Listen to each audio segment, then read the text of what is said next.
and Jen from Anderson Realty with our friend Melissa from Mortgage Now. Hey guys.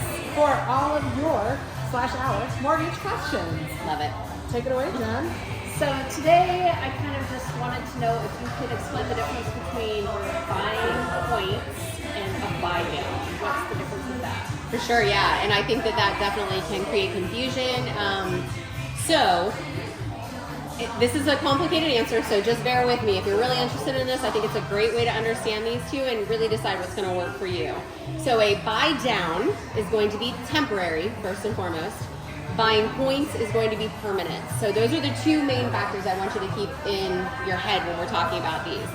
A buy down is going to be paid for by the seller. It can only be paid for by the seller. So even if you've got the money and you want to do that, you cannot do a buy down as a buyer.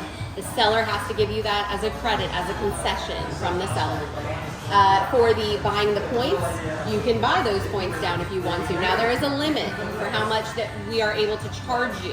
So there is a cutoff that we can go down to. But you could pay for those points, and that would be a permanent buy down. So that means if you're doing a 30-year loan, you're going to have that interest rate for 30 years. If you do the buy down, it's going to be temporary.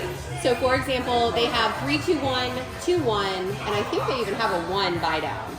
So what that means is imagine the numbers are years, 3, 2, and 1. So first year, you're going to have 3% lower interest rate. Okay, that's amazing, right? But you only have it for 12 months.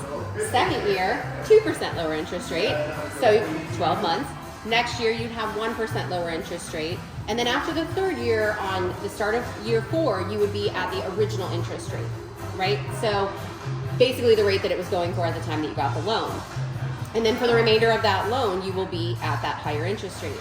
And when you qualify, even though you have that lower rate to begin with, you still have to qualify at the higher interest rate. We have to make sure you can afford that payment that you're going to have in a few years. Whereas if you use your money and buy down the interest rate by paying points, you may not be able to get as low as you can with the buy down, but that's going to be a lower rate for the longevity of your loan. So what that's going to do is for somebody who's buying their forever home, I'm going to be here for 20, 30 years, 40 years. I don't ever plan on leaving. I had a client once tell me this was her toe tag house. Oh. And I never will forget that term because it is morbidly hilarious, right? Yeah. So her toe tag house. Well, in her situation, having the absolute lowest interest rate is going to benefit her in the long run because she's going to be there so many years, right?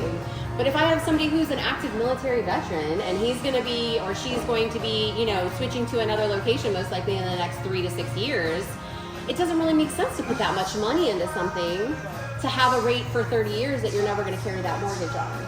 So again, it goes back to knowing that you're working with a lender who knows what they're talking about, who understands these things, and can make sure that they're doing the best financial process with you that's going to fit for your specific needs. Yeah, does that make sense? Is that okay? Good. Okay, good. Plus, I was thinking as you were saying that someone could always make that highest amount for what it would be on that final year and apply that all to principal, and then they could just go wild with their amortization calculator. They could. But that'll be in another video. It's too fun to add to this one. So thank you so much for joining. Bye. Bye.